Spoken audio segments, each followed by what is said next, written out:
Hello and welcome to another episode of Modays with Patrick Celeste. Where our Mondays are so mad that we have to broadcast on Thursdays. That's right. Now, I don't think there's anything else we could start with. No, there isn't really. Other than what unfolded yesterday. Of course, Eddie Maguire made some controversial comments on his breakfast show yesterday morning regarding Adam Goods and advertising King Kong, the musical. It's a bit weird. He done such a good job to fix up the problems from Friday night's game where Goodsy was called an ape and by the Collingwood supporter, and he came out and smoothed that all over, and I saw him being interviewed while he was commentating on Fox Footy on the weekend, and he did an amazing job, and now he comes out and says something silly like this and it just undoes all his good work that he's done. I've obviously seen few times come up on the news and everything. Luke Darcy's his reaction was quite funny as well. I think he just said no. Yeah, what? No. What can you say that? After I've had all this controversy about having Goodsy called an ape, and then Eddie Maguire comes out and says something like that, what are you supposed to say? It wasn't a funny joke. It wasn't. It really wasn't. So I guess for those of you that haven't heard, yesterday on Melbourne radio, Luke Darcy was doing an interview with Eddie Maguire and talking about the huge gorilla hand that's protruding from the Eureka Skydeck in Melbourne, and he said what a great promo it is for the King Kong musical. So Darcy was commented saying what a great promo that is for King Kong, and Maguire came out and said get Adam Goods down for it, do you reckon? Darcy's like, no, I wouldn't have thought so. Guys, you can see them doing that, can't you? Goodsy, the big, not the ape thing, the whole thing. I'm just saying that pumping him up and mucking around, that sort of stuff. It's hard because us seasoned radio presenters now, you do just think just say what you think straight away, and there's no taking it back. So it's hard. He obviously was heading in some direction, but it didn't really come out the way that it probably was intended, and he just obviously he's learned from what's happened and got to move on. But it was especially since it's reconciliation week this week. It's not the best timing for Eddie. No, someone of his calibre and from his experience, media experience, I would have thought he'd be the last person that would be making comments like that. But obviously we all make mistakes, so hopefully, as you say, he can learn from it and move on. Yeah, I did see someone say that Adam Goods' reaction on Twitter was pretty bad, but when I read it, all he said was, morning, this is what I've woken up to, and posted the link, which it could have been a lot worse. He could have gone on the rant.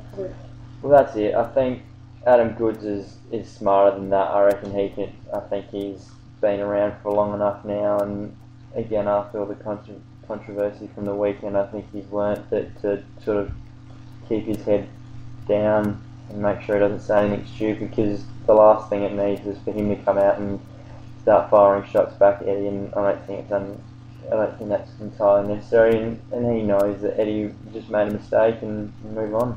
I'm amazed, backtracking a bit, that he even heard what the girl said. Yeah, well, that's right. Surely, with all the crowd noise, you wouldn't be able to hear anything. But I guess the fact that he was that close to the boundary line. Yeah, it's an odd situation, and obviously that's been dealt with now, so that's it. Good, but I think anything that was going to come up again about it was going to be blasted all over the media. If Eddie had said that 2 months ago, there probably wouldn't have been such an uproar. So, and I think the thing that made it such a big deal on the weekend was the fact that it was Indigenous round, and so everyone was focusing on the Nicky Wimar situation where he was being abused all those years ago and came out with up a shirt. And I think so. It just amplified the situation a little bit more, and then Goodsy obviously stopping while he was playing and pointing out that girl. I think obviously it's unprecedented. You've never seen that before. So, but no, good on him. So at the moment, it was that's it. So hopefully we can. Feeling, obviously, he's emotional, Indigenous rounds and everything. So. Yeah, that's it. So hopefully we can all move on. Andrew Demetrio said that it was uncharacteristic of Eddie, and hopefully we can all move on from it. So yeah, he apologised in the press conference yesterday, so that was good of him to do it. And it was quite early on in the afternoon as well, so he got it out of the way. Yeah, he said that he was straight on the phone after the interview. He'd obviously known what he'd done wrong straight away and known that he'd said the wrong thing, so yes, yeah. So we'll move on to last round's AFL results. That's not ready. Yeah, okay, so we started last Friday night with the game that were in question, so Collingwood and Sydney, where Sydney got up by 47 points, 102 to 55, so a bit of a big win there. I thought it would have been closer. Yeah, well, especially being the MCG, I thought it would have been a close game, but obviously Sydney are just starting to step it up a little bit now and pushing towards another. Looking to again. Yeah, that's it. No pun intended. Yeah. Alright. So, Saturday afternoon we had Port Adelaide and Geelong here at AAMI Stadium, and the Cats winning that comfortably by 48 points. Another slow start for Port there. Geelong kicked 7 goals to none in the first quarter, so bit of a slow start there for Port. So they're 4 losses in a row now. 4 losses in a row. So after being 5-0, they're now 5-4 and sitting outside the 8. So better get a wriggle on the power. We then went to Scotia Stadium, where West Coast took on Greater Western Sydney, and the Eagles got up by 100 points, 155 to 55. So another big loss to the Giants there, unfortunately. But signs that they're improving, I think. They'll get there. That's it. It took Gold Coast a couple of years to get their act together, and now they're playing. Yeah, that's it. So now they're playing some footy. We had St Kilda and the Bulldogs at Etihad Stadium, and the Bulldogs got up by 9 points, 110 to 101. So a bit of an upset win there, I think. So St Kilda skipper Nick Rewalt was knocked out in the last couple of minutes as well. So hopefully he's okay for this week's game. Then on Saturday night we had Brisbane taking on Carlton up at the Gabba. Carlton getting up there by 13 points, 98 to 85. No shock there. No. And unfortunately for the Brisbane Lions, Jonathan Brown, their co-captain's out for the next 2 weeks after hitting Michael Jamison. So bad luck for them. We have had Essendon taking on Richmond at Dreamtime at the G. So Essendon winning that one 91 to 62 by 29 points. So it would have been a bit closer than that. Yeah, from all accounts, Essendon probably could have won by more, but expecting a closer game, but not to be. Obviously Essendon, after all their controversy in the last couple of weeks with the Asada investigation and everything, good to see them sort of starting to play some good footy on the field. And then on Sunday afternoon we had Hawthorn taking on Gold Coast Suns at the MCG. A lot closer game there than most people expected. Gold Coast Suns were up at half time by 11 points. But Hawthorn running out winners by 26 points in the end, 118 to 92. Yeah, I started watching it about half time and I thought, this would be good. Watch the rest of this. Then midway through the third quarter, no. Yeah, Buddy started to show up halfway through the third quarter.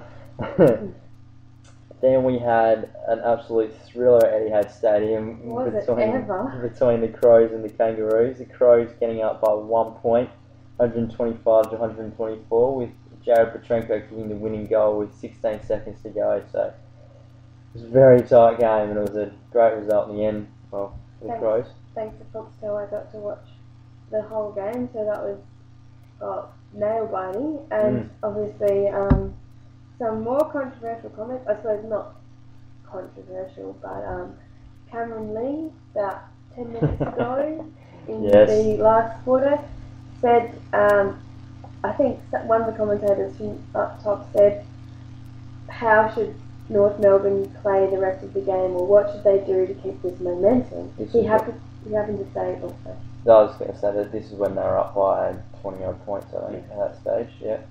Happened to say North Melbourne should play like they're 10 points in front of a good side. Yeah, I heard that and I was like, hang on, Lee, what are you saying? And I think it was Dennis Cometti having to say, take that Adelaide, Yeah. and then had to backtrack a bit. So that was quite. I didn't hear what he had to say about that afterwards, but yeah, it was kind of the Crow saying in your face. Well, that's it. He did correct himself a couple of minutes later, but still, you can't be going out saying stuff like that. It's a bit harsh. And Sam Kerridge. Sam 6 goals. And Rising Star nomination for this week, so congratulations to him. He's on fire. He was.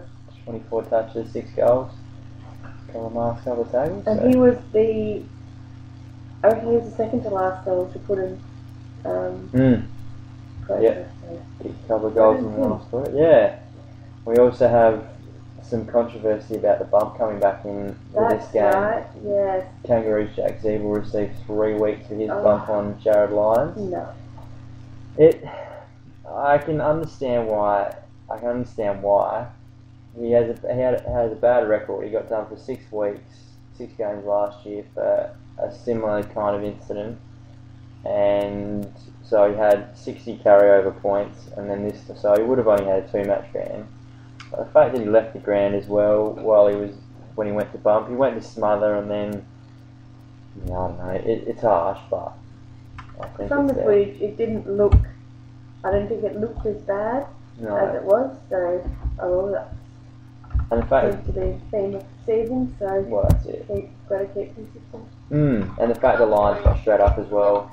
He wasn't concussed or anything. No. So. And it wasn't, to me, it didn't seem like it was head, it was sort of shoulder. Yeah, that's it, it's hard to say, but it's been, what's done is done now, so move on. And the final game of the round, we had Fremantle and Melbourne over in Perth, where the Dockers got up by 90 points, 130 to 40, so Melbourne's horror run continues, and hopefully, in their coach's future's looking in more and more doubt as the season goes on. I think there's comments from Jared Healy during the week saying that if Melbourne don't put up good performances against in the next couple of rounds before their bye in round 12, that Mark Neal should be sacked. So with blokes like Neil Craig and Todd Viney and one of the Rawlings boys there as assistant coaches, there's a lot. All of them have had experience coaching or as an interim coach. Yeah.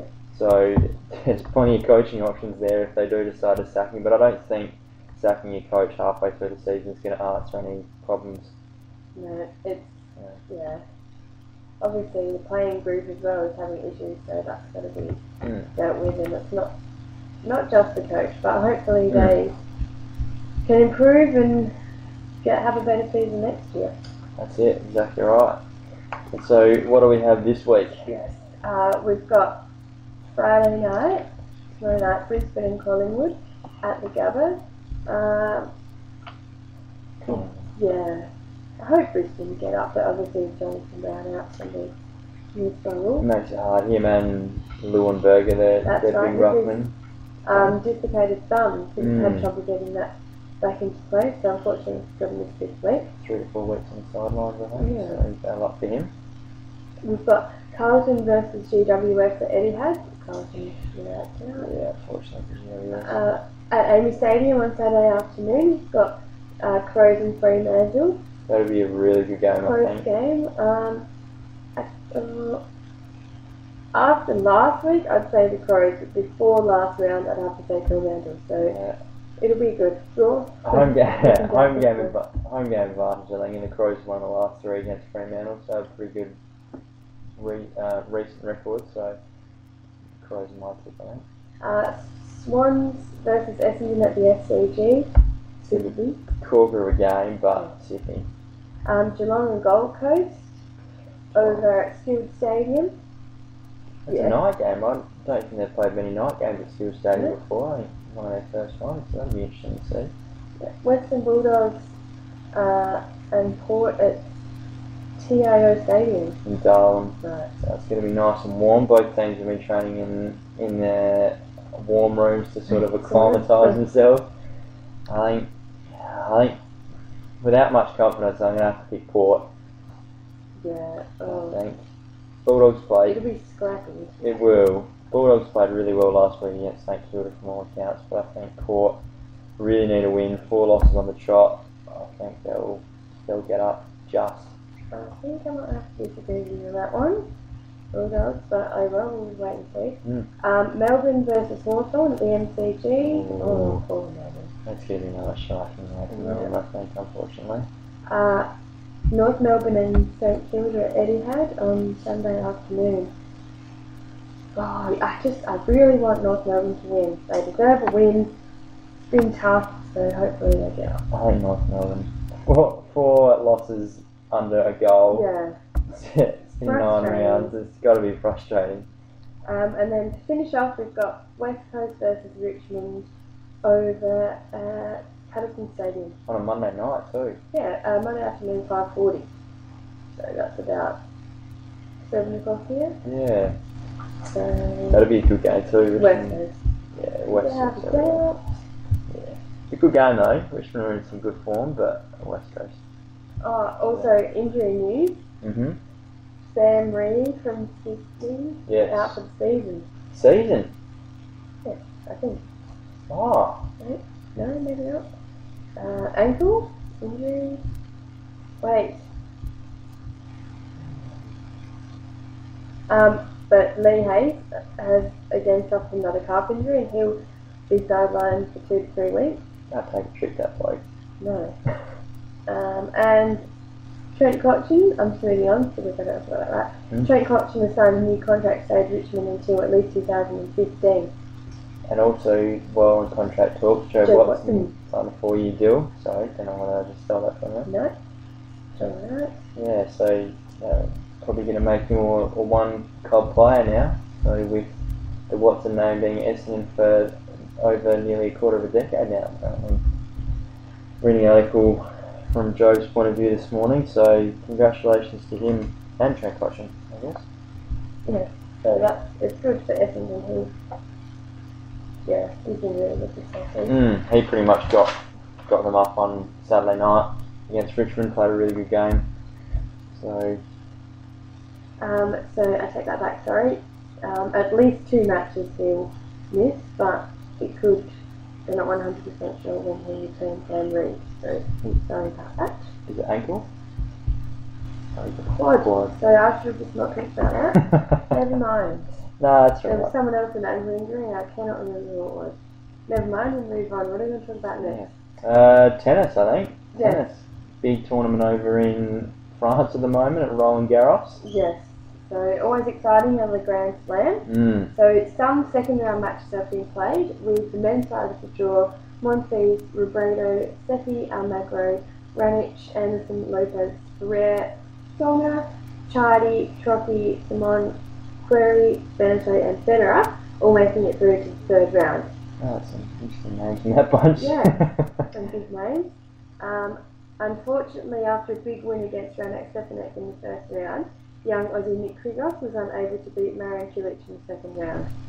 So it was 13-11 in the 3rd set tie-break with that match. So well done to him, got his name up there, probably moved up a few rankings. So well, it was 262 or something in the world, so I'm sure he'll definitely be moving up in the rankings. So still to play 2nd round, Djokovic, Dimitrov, Kohlschreiber, Haas, Harrison, Isner, Nadal, Davydenko and Gasquet, just to name a few. Fernando Verdasco and Janko Savage play off in their 2nd round match, which will be one to watch, I think. Yeah, definitely. Quite a good one. Leighton Hewitt lost to Simon in 5 sets in the 1st round after winning the first 2. I tuned in the 3rd set and thought, oh, this will be good, watch him win. Got to the end of the 3rd set, no. Oh, at least he's still running around out there, but... James Duckworth lost in a straight set, unfortunately, in the 1st round, and Marinko Matasevic also lost his 1st round match. Yeah, tough opponent. Dave Ferrer, number 4 in the world. Tough 1st round ask for Matasevic, but... And old mate Bernard Tomic had to retire in his 1st round match with a hamstring injury. So that was he got treated for it in the 1st set, but played on until it couldn't planned for any more in the third set. So unfortunately for him, on and off court, hasn't been doing too well.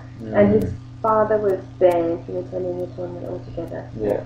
Hopefully that didn't affect his preparation too much, but obviously it's a lot going on. So yeah, unfortunately for him, so the Aussies won out in the men's. Yeah, unfortunately. Yeah. So now for the women's side of the tournament, the top half of the draw have played their second round matches with Serena Williams, Kristaya, Vinci, Kuznetsova, Kerber, Agnieszka Radwanska, Lozano, Ivanovic, Suarez Navarro, Lisicki and Irani, all through to the third round. Still to play are Lena Bartoli, Piavoni, Witkins, Azarenka, Vidafa, Yankovic, Sibikova, Sloane Stevens and Sharapova. One of the biggest stories of the first round was Ursula Radwanska, a sister of Agnieszka, defeated Venus Williams in 3 sets. So I think it had been the first time since Venus Williams had lost in the first round since late 90s, 98, I think. So, yeah. Well, we've been slipping a little bit recently, Venus. Serena's obviously world number 1, but I haven't seen Venus around the traps much. And then she's too busy doing floating line. Oh, okay, fair enough. Well, I guess she's got to get her priorities right for already after tennis, so. But she hasn't had a bad run, so. No, well, that's it. She's won plenty of Grand Slams, so can't complain, I guess. No, and young Aussie Ashley Barty won her first round match and takes on 12-seed Maria Kirilenko from Russia in the second round. So that's her first Grand Slam win as well, I believe. Yeah. So hopefully she does well. Like to see a close match, but I don't think she gets there, unfortunately. No. It'll be good if she does. Yeah, that's it. And Sam Souza, 9th seed, won easily with a 6-5-6-2 scoreline in the first round. So smashed it. Looking the goods. Well, so hopefully she can take it through the whole tournament. She was runner-up in Roland Garros a couple of years ago, so hopefully she can go one better this year. Got a tough draw, but fingers crossed. What do you reckon? Who are your tips for the men's and women's draws? Well, I think it's going to be Djokovic and Williams. Djokovic? Yeah. Yeah? Oh, nice. Who do you think? I reckon I'm with you on the Williams, but I reckon Rafa Nadal on the men's, he's been in some good form, but Djokovic, Rafa fine, I think. Yeah. Can't pick draws in tennis, can you? No, you can't. You can't. Alright. What are we moving on to? Cricket. Yep. So it's been a big couple of weeks in cricket with a bit of controversy both on and off the field. So Australian opening batsman David Warner has been fined $5,750 for abusive comments he posted on Twitter the other week. So so David Warner's comments were aimed at journalists Robert Craddock and Malcolm Conn after Craddock wrote an article about the dark side and the corruption within the IPL, and he included a photo next to his article of David Warner. So whether that was meant to be a hidden meaning, I don't think it was. But so Warner at 4 o'clock in the morning decided to get on Twitter and have a crack. Said his comments were, "Shock me at Crash Craddock 1, talking shit about IPL, jealous prick, get a real job, all you do is bag people, get a life." He also said all he did was talk shit about the greats, now he sucks up their asses. Apologies for the language. Talk more crap, why don't you? So perhaps after a few drinks of it? Well, he said no, but I suspect if you're tweeting with that kind of language at 4 o'clock in the morning, I think you've been out on the town, surely. Not a massive night, just a couple of drinks and you feel, I'll write whatever I want. Well, that's it, exactly right. So, and then Malcolm Conn decided to jump on Twitter and try and defend Craddock, and that's when Warner aimed his attention to him and said, "Are you still talking, you old fart? No wonder no one buys your paper." So, there's a line where you're allowed to say whatever you want. Yeah. It's free speech, but I think as soon as the bad language starts coming into it and calling people names and stuff, I think that's where it goes a little bit too far. So David Warner's apologised, and him and Malcolm Conn and Craddock are all good now. I think Warner and Conn had a sort of a meeting in New South Wales when he got back from the IPL the other day. So hopefully everything's smooth over there. Is it going to happen again? No, fingers crossed. But he's obviously not the first person to say something horrible on Twitter. Social media just gets in the way, doesn't it? It does. There it really are so does. many people who think they're an expert on anything. For example, Warner situation, and also with this racism thing that we were talking about earlier. Yeah. So many people think they know what is and what isn't, and they're an expert, and the A comment was or it wasn't, and their opinion is the best. Exactly. Everyone's entitled to their own opinion. Of course, freedom of speech is something that comes into play as well, but there's a line, so you've got to make sure you're being ethical with what you're saying and make sure it doesn't go too far. Exactly right. So, yeah. And moving on from the social media, still in the IPL, we had 3 players from the Rajasthan Royals, Sreesanth, Ajit Chandler and Ankit Shivan have all been arrested and charged with match fixing for this season's IPL. So apparently they were paid to bowl certain deliveries or go for a certain amount of runs from an over. So Australian fast bowler Sean Tate was also briefly linked to the match fixing allegations, saying that he's part of that team, the Rajasthan Royals, but he was quickly taken away was cleared and said that he had no part of it, and he was pretty angry that he'd been linked with that, but he was okay. And also Chennai Super Kings owner and the son-in-law of BCCI president Guranath Mayapan has also been arrested for his alleged involvement in spot fixing as well. So make it hard for us, don't they? Yeah, I know. So unfortunately for them, obviously they lost him, and then Chennai Super Kings went on to lose the final of the IPL as well, going down to the Mumbai Indians. So Mumbai Indians made 948 off their 20 overs, and Chennai Super Kings were all out for 125. And Kieran Pollard, who's also an Adelaide Strikers player, was the man of the match. And also good to see a couple of Aussies playing right in the tournament, with Shane Watson being awarded the tournament MVP and Mike Hussey being awarded the Orange Cap for most runs in the tournament as well. So good to see a few Aussie players earning their keep. So we're running out of time quickly. Unfortunately, we've got too caught up in football. Yeah. We'll just quickly go through some ice hockey, because we're hosting Between the Posts, the segment each week that we interview the players and members of Adelaide Adrenaline after training on Tuesday night. It comes up on YouTube on Wednesday afternoon, so watch out for that. Unfortunately, Adelaide Adrenaline lost both games on the weekend against the Newcastle North Stars and Sydney Bears, both by one by 4 goals and one by 3 goals.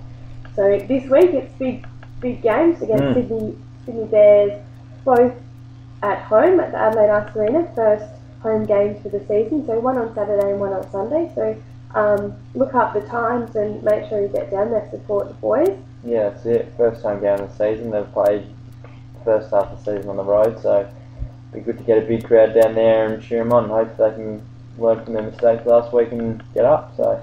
And just quickly, big news: David Beckham has retired from soccer.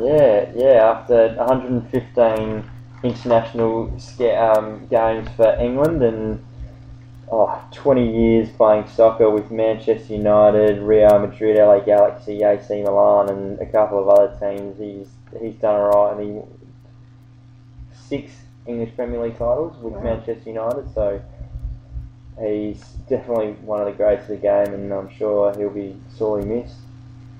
Yeah, that's for sure. So, once again, thank you for listening. Thank you for listening to Mad Mondays with Patrick and Celeste. You can hear us on Spreaker or Ozsports Online, and you can check us out on Facebook or Twitter. Our Twitter account is Mad Mondays 13. Yeah. And you can also suss us out on YouTube with our Between the Posts video from the Adelaide Adrenaline. This week we had Captain Greg Oddie. So get around that and have a look. And we'll talk to you next week. Yeah, thank you.